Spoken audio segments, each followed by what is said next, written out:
Welcome to Khan's Crop Academy. Good morning, everybody. Student. Hello, hi. कसे आहेत विद्यार्थी मित्रांनो?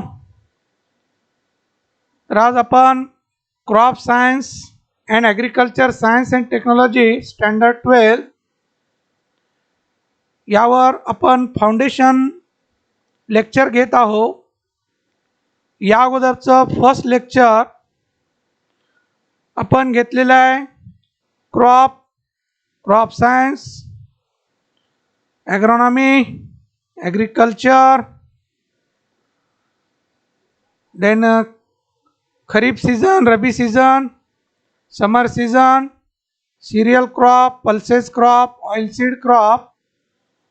तर आज आपण सेकंड लेक्चरमध्ये बघत आहोत family. Family is a group of plant categorized by similar features including overall appearance, seed, grouping, flower shape, known as family.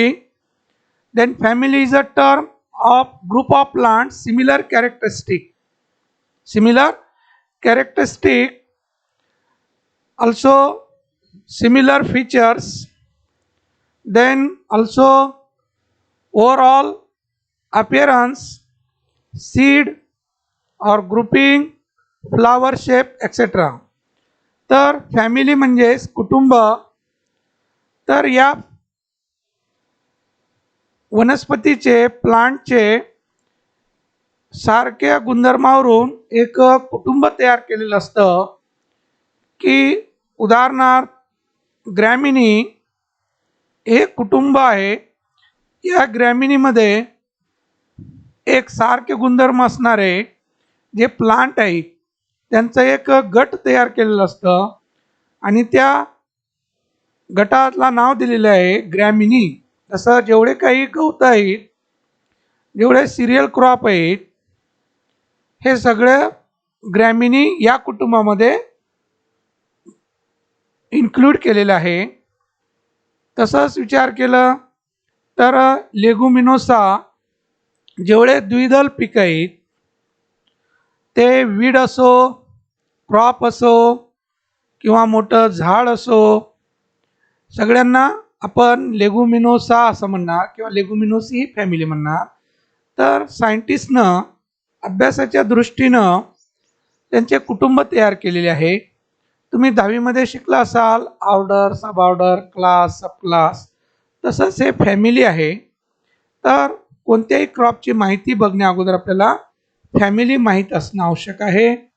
तर फॅमिली म्हणजे एक सारखं गुणधर्म असणाऱ्या वनस्पती म्हणा. आता वनस्पती म्हटल्यानंतर सगळंच आलं, त्याच्यामध्ये क्रॉप आलं, वीड आलं, सगळ्याच फॅमिली. आता त्याच्यामध्ये क्रॉपची फॅमिली वेगळी राहणार आणि गवताची किंवा जे तण आहेत त्यांची फॅमिली वेगळी राहणार असं नाही. तर ते युजेसवरून आपण नंतर त्याचं क्लासिफिकेशन केलेलं आहे. सिरियल आहे, हे पल्सेस आहेत, परंतु ते इकॉनॉमिक युजेसवरून आपण वर्गीकरण केलं की हे क्रॉप आहे, हे तण आहे. तर त्यांचं याचं काही हे नाही, म्हणजे वेगळं आहे. फॅमिली म्हटल्यानंतर त्याच्यामध्ये सगळेच येणार. त्यामध्ये क्रॉप येणार, त्यामध्ये गवत येणार, त्यामध्ये तण येणार, जे काही झुडपं आहेत, झाडं आहेत, हे सगळंच त्या एका कुटुंबामध्ये येणार. जसं ग्रॅमिनी सांगितलं तुम्हाला, याच्यामध्ये कांस म्हणजे कुंदा तो येतं, ऊस पण येतं. मग जेवढे काही गवत आहेत ते गवतंसुद्धा ग्रॅमिनीमध्ये मोडतात. मग आपलं ज्वारी, मका, बाजरी, मिलेट क्रॉप हे सगळं ग्रॅमिनीमध्ये मोडतात. म्हणजेच त्या त्या वनस्पतींचं सारखं अपिअरन्स बघितलं जातं की याच्यामध्ये काय सारखं आहे, त्याचं फुलाचं स्ट्रक्चर कसं आहे, त्याचं बी कसं आहे, त्या झाडाची पानं कशी आहेत, तर हे बघितलं जातं. तसं ते सायंटिस्टनं त्या फॅमिली तयार केलेली आहेत. तर आपल्याला ते फॅमिली बघणं आवश्यक आहे. नेक्स्ट आहे बॉटॅनिकल नेम, ज्याला आपण वनस्पती शास्त्रीय नाव असं म्हणतो. Botanical name is the scientific name given to a particular plant species. तर शास्त्रीय नाव हे एका पिकांच्या स्पेसीजला नाव दिलेलं आहे.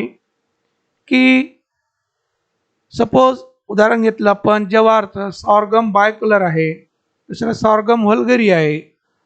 सॉर्गम बायकलर आणि व्हल्गरी हे दोन स्पेसीज आहेत. तर त्या स्पेसीजला नाव दिलेलं आहे. एकाच क्रॉपमध्ये अनेक बॉटॅनिकल नेम असू शकतात, परंतु जिनस एक असतं, सॉर्गम आणि स्पेसीज बदलतं. तर बॉटॅनिकल नेम हे दोन नावाने बनलेलं असतं. In two parts, genus and species. Genus is the first letter, then second genus is the first word and species is the second word. The genus first letter is capital, species first letter start small. तर botanical name लिहिण्याचं काही principle आहे की sorghum bicolor, सॉर्गमचं S capital, sorghum हे genus आहे, हे एक वर्ड झालं, आणि बाय कलर हे स्पेसीज झालं त्या पिकांचं. कारण एका पिकामध्ये दोन स्पेसीज 3-4 असू शकतात, थोडं बदल असतं त्याच्यात. पीक एकच असणार आहे. जिनस जर बदललं तर पीक बदलणार, स्पेसीज बदललं तर पीक बदलणार नाही. तर प्रत्येक पिकाचं आपल्याला बॉटॅनिकल नेम बघणं आवश्यक आहे. Next, origin means native place. Origin means native place. Every plant can be different native place in different region. तर प्रत्येक पीक हे वेगवेगळ्या भागामध्ये सुरुवातीला आढळलेलं आहे. तर त्याचं ते नेटिव्ह प्लेस झालं, त्याची ते ओरिजिन झालं. नंतर पूर्ण जगामध्ये ते पीक कुठेही घेतलं जातं. असं नाही सोयाबीन आपल्याकडे येतं तर त्याचं स्पेसीज इंडिया आहे असं नाही आहे. तर सुरुवातीला तो सोयाबीन कुठं आढळलं, ज्वारी कुठं आढळली, तर तसं त्याला त्याचं नेटिव्ह प्लेस नाव दिलेलं आहे, त्यालाच आपण ओरिजिन असं म्हणणार. Then ecology. Ecology it is a branch of biology that deals with the study of the interrelationship of organism, that is a plant, in and to their environment. तर ecology हे biology या विषयाची branch आहे, बायोलॉजीमधली branch आहे. तर यामध्ये काय study केलं जातं? Inter relationship of organism, that is a plant. त्या प्लांटचं इंटर रिलेशनशिप काय इन्व्हायरमेंट बरोबर, इन्व्हायरमेंट बरोबर त्याचं इंटर रिलेशनशिप काय आहे, तर ते इथं अभ्यास केला जातो. त्याला आपण इकॉलॉजी म्हणतो. In ecology divided into 2 part, climate and soil. Climate and soil. तर या इकॉलॉजीमध्ये आपल्याला अभ्यास करावा लागतं त्याच्या परिस्थितीचं, म्हणजे आपलं जे पीक आहे ते पीक जमिनीवर राहणार आणि त्या परिसरात त्या हवामानामध्ये राहणार आहे. तर तो हवामानाचा अभ्यास करणं आवश्यक आहे. त्या पिकाला हवामान कसं पाहिजे तर ते आपण इथं क्लायमेटमध्ये बघणार आहोत. आणि ते पीक येणार आहे जमिनीमध्ये, तर जमिनीचा अभ्यास आपण सॉईलमध्ये करणार आहोत. म्हणजे इकॉलॉजी लिहित असताना आपल्याला क्लायमेट आणि सॉईल हे 2 पॉईंट एक्सप्लेन करणं आवश्यक आहे. तर पहिले बघूया आपण climate. What is mean by climate?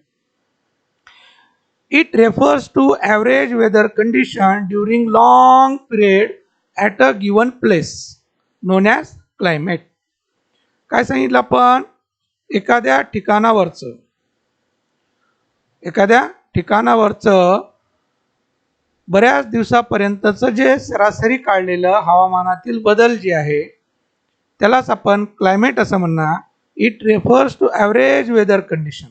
It refers to average weather condition during long period at a given place known as climate.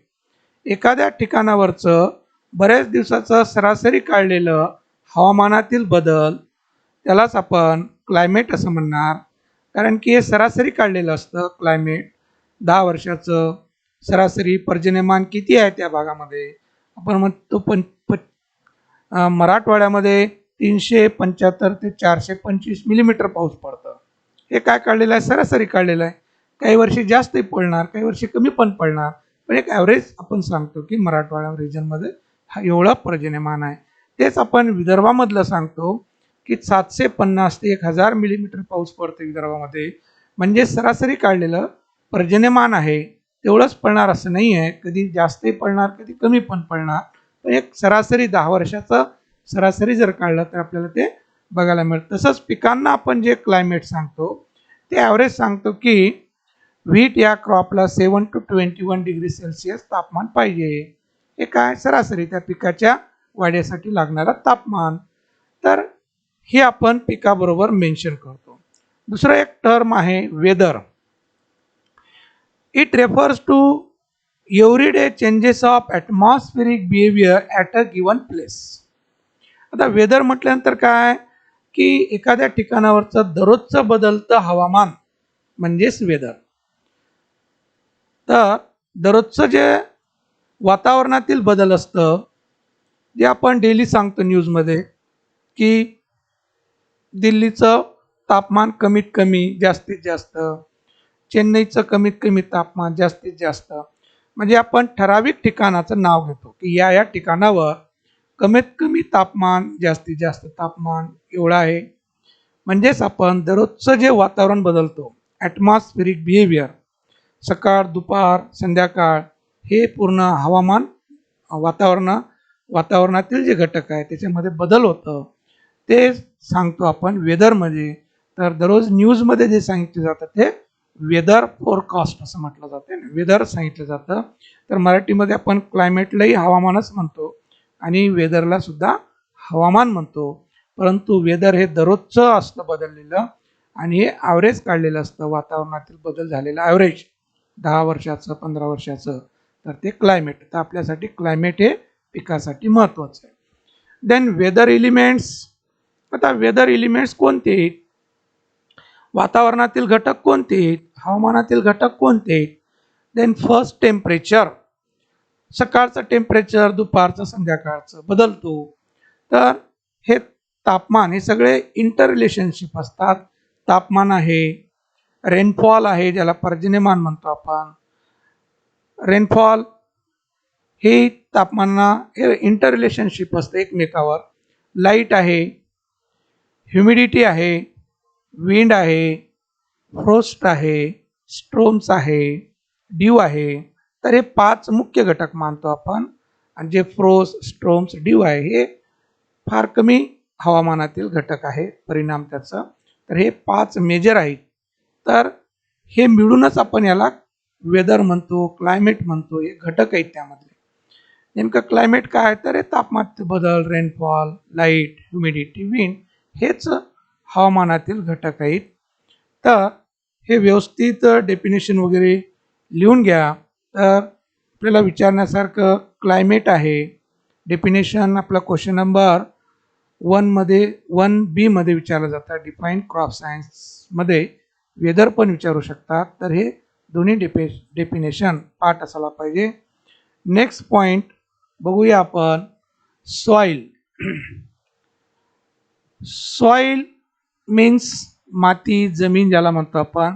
Soil is a natural body develop by natural forces acting on natural material non as soil. आता जमिनीची standard definition जे बऱ्याच शास्त्रज्ञांनी वेगवेगळ्या definition तयार केलेले आहेत. सगळ्या डेफिनेशन करेक्ट आहे. तर हे सायंटिफिकली जे डेफिनेशन आहे soil is a natural body. माती कशी आहे, जमीन कशी आहे, हे नॅचरल बॉडी आहे, निसर्गानं तयार केलेलं आहे. Develop by natural forces. आता ही जमीन कशी तयार झालेली आहे, नॅचरल फोर्सनं तयार झालेली आहे. Acting on natural material. कशावर ॲक्टिंग झालेली आहे, क्रिया कशावर झालेली आहे, नॅचरल मटेरियल म्हणजेच रॉक्स. नॅचरल मटेरियल म्हणजे कोणतं, रॉक्स. तर रॉक्सपासनं जमीन तयार झालेली आहे. खडकावर ॲक्शन झालेली आहे नॅचरलची. जे काही टेम्परेचर आहे, रेनफॉल आहे, लाईट आहे, नंतर प्लांट आहेत, ॲनिमल्स आहेत, रोडेंट्स आहेत, यांची ॲक्शन म्हणजे आपण 11वीमध्ये शिकलो आपण वेदरिंग प्रोसेस आहे ना. Physical weathering, biological weathering, chemical weathering. Weathering म्हणजे झीज होणे. खडकाची झीज होऊन मातीत रूपांतर झालेलं असतं. तर सुरुवातीला फिजिकल आणि biological. Physical means phys mech mechanical devices आणि बायोलॉजिकल म्हणजे लिव्हिंग थिंग्स. हे दोन काय करतात, प्रायमरी वेदरिंग करतात, म्हणजे खडक फोडण्याचं कार्य करतात. खडक फोडल्यानंतर पाण्याचा संपर्क आलं की बायोलॉजिकल वेदरिंग स्टार्ट होते, म्हणजे केमिकल चेंजेस होतात. Primary parent material to secondary material. तर बायोलॉजिकल प्रोसेस होऊन आपला केमिकल प्रोसेस होऊन तर जे प्रायमरी मिनरल मॅटर असतं तर ते सेकंडरी मिनरल मॅटरमध्ये चेंजेस होतं. तर खडकामध्ये जे गुणधर्म असतात ते आपल्याला मातीमध्ये बघायला मिळतं. तर या पद्धतीनं माती खडकापासून तयार झालेली आहे, हे कन्सेप्ट क्लिअर करून घ्या. नेक्स्ट आपण सोपी डेफिनेशन सांगतो. It is a media for plant growth. It is a media for plant growth. Soil हे काय मीडिया आहे प्लांट ग्रोथ होण्याचं, कारण मातीमध्ये पिकं हे व्यवस्थित येतात, त्याचा तो मीडिया आहे प्लांट ग्रो होण्याचं. नेक्स्ट डेफिनेशन आणखीन आपण सांगू शकतो. Soil is a loose surface on the earth along with organic matter. Along with organic matter. आता जमीन माती हे काय पृथ्वी स्थलावरचं लूज सरफेस आहे. लूज सरफेस आहे, त्यामध्ये ऑर्गॅनिक मॅटर आहे, त्यामध्ये सेंद्रिय घटक आहे. यालाच आपण काय म्हणणार, माती म्हणणार, जमीन म्हणणार है ना. तर या सॉइलचे आणखीन आपण टाईप करतो वेगळे. जनरल टाईप जे सांगत आहे मी, light soil, medium soil, heavy soil. हे जनरल आपण कोणी हलकी जमीन आहे म्हणता, मध्यम जमीन आहे, भारी जमीन आहे, हे आपण सायंटिफिकली सांगत नाही. आपण एक ढोबळ मानाने आपण काय करतो, जमिनीचे तीन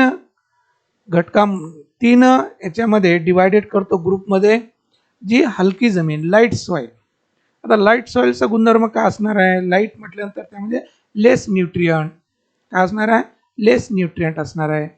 मग ते वेल ड्रेनेज असू शकते है ना, तर पाणी धरू शकत नाही. तर हे लाईट सॉइल. आता लाईट सॉइल म्हटल्यानंतर ही होणार की मशागतीसाठी ही जमीन हलकी जाते आणि वरचं जे मातीचं थर आहे ते कमी असतं, त्याला आपण लाईट सॉइल असं म्हणणार. मीडियम त्यापेक्षा थोडं खोल माती असणार आहे, त्यामध्ये लाईट सॉइलपेक्षा अन्न घटकाचं प्रमाण जास्त असणार आहे. तर अशा जमिनीमध्ये आपण मीडियम म्हणजे मीडियम शॅलो रूटेड क्रॉप सुद्धा घेणार. लाईट सॉइलमध्ये शॅलो रूटेड म्हणजे उथळ मुळाची पिकं आहे, ज्या पिकाची मुळं खोल जात नाही, अशी पिकं आपण लाईट सॉइलमध्ये घेणार. आणि मीडियम म्हटल्यानंतर मध्यम रूट ज्यांचे आहेत, जे जास्त खोल जात नाही, तर मीडियम रूट सिस्टीम जे आहे त्याला आपण मीडियम शॅलो रूटेड क्रॉप जे म्हणणार आपण, असले पिकं आपण मीडियम सॉइलमध्ये घेणार. Then heavy soil, it is more depth, good fertile, then more clay particle, it is a more water holding capacity, it is a less drainage capacity. आता भारी जमिनीचं जे आपण ढोबळ मानाने म्हणतो की ज्या जमिनीमध्ये अन्न घटकाचं प्रमाण भरपूर आहे, ऑर्गॅनिक मॅटर सेंद्रिय घटकही भरपूर आहे आणि ते पाण्याचा उत्तम निचरा होऊ देत नाही, पाणी भरपूर साचून ठेवते, ज्याला आपण चोपण मातीच्या जमिनी म्हणतो. तर हे भारी जमीन आहे असं म्हणतो आपण. तर या जमिनीमध्ये खोल मुळाची पिकं आपण घेतो. तर हे ढोबळ मानाने केलेल्या जमिनीचे टाईप आहे, light soil, medium soil, heavy soil. Scientifical दृष्टीनं जे आपण जमिनीचे टाईप करतो, textural type of soil. Texture, what is texture? Texture means it refers to average or relative percentage of sand, silt and clay particle in the soil known as texture of soil. आता texture बरेच वेळा आपण कपड्याचा texture बघतो है ना, की कापड घेत असताना आपण व्यवस्थित हात फिरून बघतो की ते स्मूथ आहे का रफ आहे, त्याचा आपण काय बघतो, नेमका टेक्चर बघतो की कसं आहे है ना. तसंच आपल्या जमिनी जे तयार झालेल्या आहेत त्या जमिनी पार्टिकल पासून तयार झालेले. काय तयार झाले, पार्टिकल. तर तीन टाईपचे पार्टिकल जमिनीमध्ये आहेत. त्याला आपण सँड पार्टिकल असं म्हणतो, दुसरं मीडियम सिल्ट पार्टिकल असतं आणि फाईन पार्टिकल क्ले पार्टिकल असतं. हे 3 पार्टिकल मिळून आपली माती तयार झालेली आहे. त्याचं जे कंपोजिशन आहे ते 3 पार्टिकल आहेत. Sand particle, larger size particle, then silt particle is a medium size particle, clay particle very fine particle. तर जाड जे आपण डोळ्यांनी बघू शकतो आणि हातामध्ये घेऊ शकतो ते सँड पार्टिकल. जे आपण डोळ्यांनी बघू शकत नाही ते सिल्ट पार्टिकल आहे. आणि क्ले पार्टिकल बघण्यासाठी तर हे मायक्रोस्कोप लागतं, एवढं फाईन असतं. आता सँड पार्टिकलची जी साईज आहे 2 to 0.05 मिलीमीटर, तर 2 मिलीमीटरपासनं तर कमी 0.05 मिलीमीटर या दरम्यान मोडणारा जे पार्टिकल आहे साईज त्याला सँड पार्टिकल म्हणणार. नंतर 0.05 to 0.02 मिलीमीटर डायमीटर त्याला आपण म्हणणार silt particle. And below 0.002 millimetre त्याला म्हणणार आपण क्ले पार्टिकल. एकदा आणखीन ऐका. Sand particle 2 to 0.05 millimeter in diameter known as sand particle, then 0.05 to 0.002 millimeter known as silt particle, then below 0.002 millimeter diameter known as clay particle. तर 3 particle size आहे आणि ह्या रिलेटिव्ह पर्सेंटेज यांचं ज्या जमिनीमध्ये ज्या पार्टिकलचं प्रमाण जास्त असेल त्या टाईपची जमीन तयार होणार. सँड पार्टिकलचं प्रमाण जास्त असेल त्याला आपण सँडी सॉइल म्हणणार. 80% or more than 80% sand particles are present. This soil known as sandy soil. ज्या जमिनीमध्ये 80% किंवा त्यापेक्षा जास्त सँड पार्टिकलचं प्रमाण असेल त्याला आपण काय म्हणणार? Sandy soil. काय म्हणणार? Sandy soil. This is a sandy soil. हे सँडी सॉइल आहे. हे राजस्थानमध्ये जास्त ह्या जमिनी आपल्याला बघायला मिळतात. ह्या जमिनीमध्ये पिकं येतात असं नाही. आपण जे चित्रामध्ये बघतो की बाबा वाळवंट आहे ना, पीक येत नाही असं नाही आहे, तिथेही पीक येतात. तर हे सँड पार्टिकलचं प्रमाण 80 किंवा त्यापेक्षा जास्त असेल तर त्याला आपण काय म्हणणार? Sandy soil. तर याला काय म्हणणार आपण? वालुकामय जमीन. आता या जमिनीचं गुणधर्म काय होणार? It is a well drained soil. It is a less water holding capacity. It is less content of plant nutrient. It is suitable for underground crop cultivation. तर ह्या जमिनी पाणी धरून ठेवत नाही, पाण्याचं उत्तम निचरा करून देते. आणि या जमिनीमध्ये अन्न घटकाचं प्रमाण कमी असते कारण वाश उठून जातं अन्न घटक, प्लांट न्यूट्रिएंट, ऑर्गॅनिक मॅटर. नंतर ह्या जमिनी अंडरग्राउंड क्रॉप जे आहेत, जे radish, carrot, groundnut, potato, turmeric, ginger अशी जे पिकं आहेत हे पिकं घेण्यासाठी फारच उपयुक्त असते जमीन.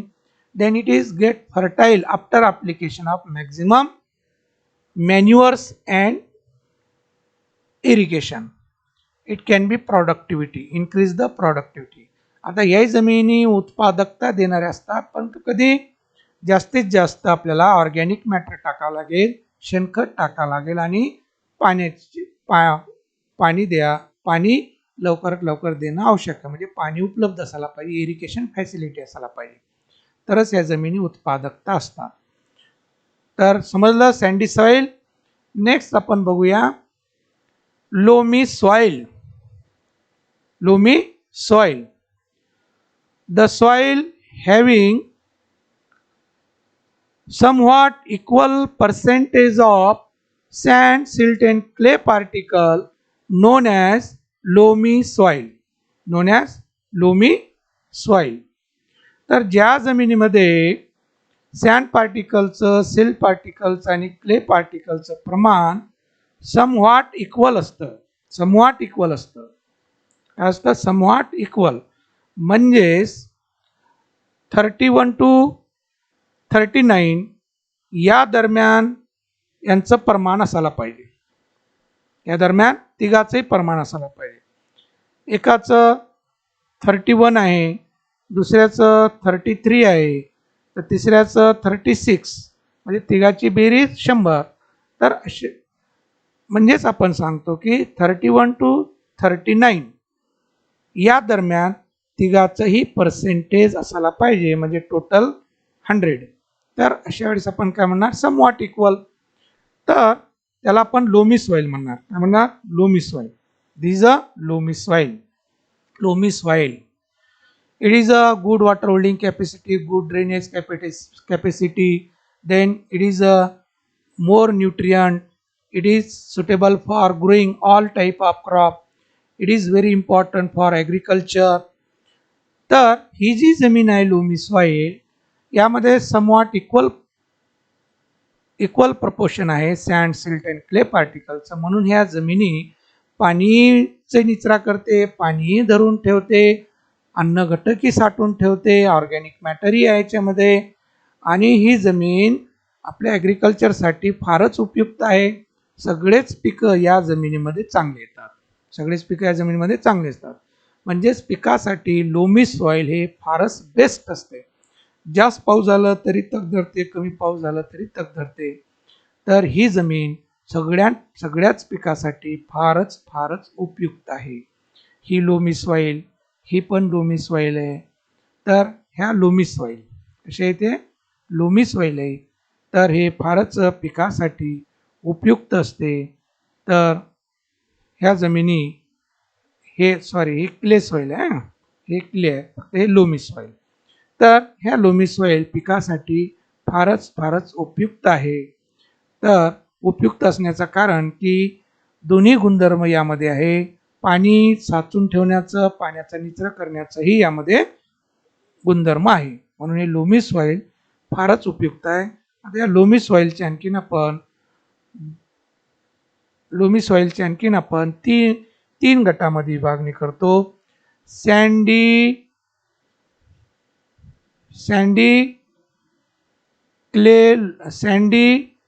लोम सॉइल. पहिला गट कोणता, sandy loam soil. The loamy soil having higher percentage of sand particle than the other particle, known as sandy loam soil. आता लोमी सॉइल तर आहे. लोमीचा अर्थ काय की somewhat equal proportional sand, silt and clay particle. तिन्ही याचं somewhat equal proportion असतं. त्यामध्ये आणखीन कमी जास्त असणार आहे. तर आता ज्यामध्ये सॅन्डचं प्रमाण जास्त आहे, समजा 36% काय सॅन्ड पर्सेंटेज आहे, 33% सिल्ट पार्टिकल आहे आणि 31% क्ले पार्टिकल आहे, असं याचं प्रपोर्शन असेल, तर तिघामध्ये कोणाचं प्रपोर्शन जास्त आहे, सॅन्डचं आहे. तर अशा वेळेस आपण काय म्हणणार, सँडी लोम सॉइल म्हणणार आपण. Then next subgroup silty loamy soil or silty loam soil. The loamy soil having higher percentage of silt particle than the other particle, means sands and clay particle, known as silty loam soil. तर loamy soil तर आहे, त्यामध्ये आणखी silt पार्टिकलचं प्रमाण 2 particle पेक्षा जास्त आहे. म्हणजे 36% सिल्ट पार्टिकलचं प्रमाण, 31 सॅन्डचं आणि 33 क्लेचं. अशा वेळेस आपण कोणती जमीन तयार झाली म्हणणार, सिल्टी लोम सॉइल. तर हे दुसरं गट. तिसरं clay loam soil. The loamy soil having higher percentage of clay particle than the other particle. तर लोमी सॉइल तर आहेच, त्यामध्ये क्ले पार्टिकलचं प्रमाण 36 आहे आणि सिल्टचं 31 आहे सपोज, आणि सॅन्डचं 33 आहे. तर अशा वेळेस आपण कोणती लोमी सॉइल तयार झाली म्हणणार, क्ले लोम सॉइल म्हणणार. तर या लोमी सॉइलचे 3 टाईप्स आहेत. तर हे आपल्याला वेगवेगळे शब्द येणार आहे क्रॉपमध्ये. तर व्यवस्थित अगोदर फाउंडेशन लेक्चरमध्ये समजून तुम्हाला देत आहे की जेणेकरून क्रॉप सायन्स आणि क्रॉप प्रोडक्शन ही तुम्हाला सोपं जाणार, इझी जाणार. 11वीला कुणी लक्ष देत नाही, किंवा ट्युशन असतात इकडे तिकडं, तर अशा वेळेस आपण आता बेसिक जर घेतलं तर तुम्हाला इंटरेस्ट डेव्हलप होणार, म्हणजे समजलं की माणूस आणखी इंटरेस्ट येतं आणि व्यवस्थित अभ्यास करतं. तर समजलं बाळांनो लोमी सॉइल. तिसरी टेक्चरल टाइप ऑफ सॉइल आहे. Third clay soil. Clay soil, the soil having 40% or more than 40% of clay particle known as clay soil. ज्या जमिनीमध्ये 40 किंवा 40 पेक्षा जास्त क्ले पार्टिकलचं प्रमाण असतं, अशा जमिनीला आपण काय म्हणणार? क्ले सॉइल म्हणणार. काय म्हणणार? क्ले सॉइल म्हणणार. काय म्हणणार? Clay soil. की ज्या जमिनीमध्ये 40% किंवा 40% पेक्षा जास्त क्ले पार्टिकलचं प्रमाण आढळणार किंवा असणार, त्या जमिनीला आपण क्ले सॉइल असं म्हणणार. तर ही क्ले सॉइल आहे. यामध्ये क्लेचं प्रमाण जास्त आहे म्हणून जास्त क्रॅक होते. बघा हे इरिटेट दिसतं है ना, हे नांगरलेली चिकट असं माती दिसते आपल्याला, आणि पाऊस जर पडलं नाही तर क्रॅक होते जमीन, हे भरपूर क्रॅक होणार आहे. तर याला आपण क्ले सॉइल म्हणणार. याचा गुणधर्म काय? It is more water holding capacity, it is late drainage capacity, it is more content of plant nutrient, then it is does not suitable for underground crop due to cracking and do not development of underground crop. तर ही जी clay soil आहे यामध्ये clay पार्टिकलचं प्रमाण 40 किंवा 40 पेक्षा जास्त आढळते, तेव्हा ही क्ले सॉइल तयार होते. तर जास्त क्ले पार्टिकल आणखी नसेल तर आपण चोपण मातीची जमीन म्हणतो, चिकट मातीची जमीन असं म्हणतो आपण. त्याच्यामध्ये फाईन पार्टिकलचं प्रमाण जास्त असतं, तर ही पाणी जास्त धरून ठेवते, पाण्याचा निचरा होऊ देत नाही. नंतर याच्यामध्ये अन्नघटक असतात भरपूर. नंतर हे अंडरग्राउंड क्रॉप जे आहेत, ग्राउंडनट आहे, त्याला भुईमुग म्हणतो आपण, पोटॅटो आहे, टर्मरिक आहे, जिंजर आहे, रेडिश आहे, कॅरोट आहे, हे पिकं या जमिनीमध्ये योग्य चांगले येत नाही, कारण की थोडेही ओलावा कमी पडलं तर क्रॅक होते, आणि क्रॅक झालं की पिकाला नुकसान होते, म्हणजे ते व्यवस्थित डेव्हलप होत नाही अंडरग्राउंड पार्ट. तर ही जमीन हे खोल मुळाचे जे पिकं असतात त्यांच्यासाठी हे योग्य असते. तर या जमिनीची आणखीन आपण 3 टाईपमध्ये डिवायडेड करतो. Sandy clay soil. काय म्हणणार? Sandy clay soil. आता सँडी क्ले सॉइल तर आहे the clay soil having higher percentage of sand particle than the other particle known as sandy clay soil. Clay soil आहे तिथं 40% त्याच्यापेक्षा जास्त क्ले पार्टिकलचं प्रमाण आहे, पण त्यामध्ये आणखीन सँड पार्टिकलचं प्रमाण जास्त आहे. आता इथं आपण गृहीत धरू किंवा 45% क्ले पार्टिकल आहे, 45% क्ले पार्टिकल आहे. आता राहिले किती मग? 35. तर त्यामध्ये आणखीन 10% सिल्ट पार्टिकल आहे आणि 25% सँड पार्टिकल आहे. तर अशा वेळेस आपण काय म्हणणार? या दोघांमध्ये क्ले पार्टिकल सोडलं, सिल्ट आणि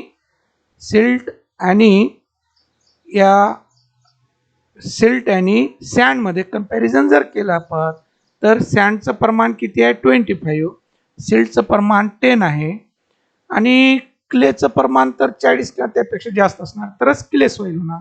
त्याचा 45 गृहीत धरला आपण. तर असं जर रेशो असेल तर त्याला म्हणणार आपण सँडी क्ले सॉइल. काय म्हणणार? Sandy clay soil. Next, the clay soil having higher percentage of silt particle than the sand particle known as silty clay soil. Silty clay soil. तर क्ले सॉइल तर आहे, त्या क्ले सॉइलमध्ये सिल्टचं प्रमाण 25 आहे आणि सँडचं प्रमाण 10 आहे आणि क्लेचं 45 आहे. असं रेशो जर आपल्याला बघायला मिळतं तेव्हा आपण काय म्हणणार? Silty clay soil. Silty clay soil.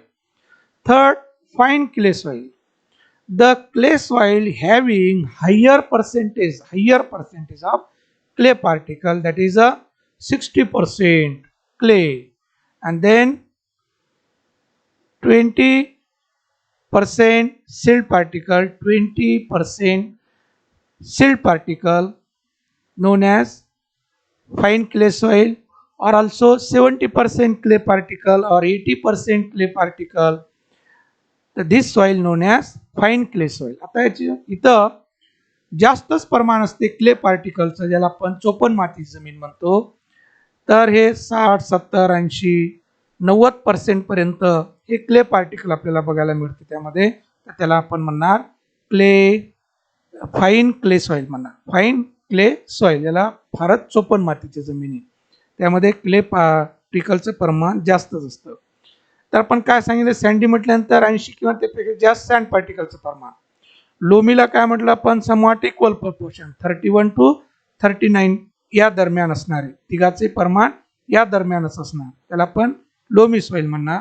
आणि क्ले सॉइल म्हटल्यानंतर 40 पेक्षा जास्त क्ले पार्टिकलचं प्रमाण असेल त्याला क्ले सॉइल. तर sandy soil, loamy soil, clay soil. आणि त्याचे सब टाईप आहे sandy loam soil, silty loam soil, clay loam soil. Sandy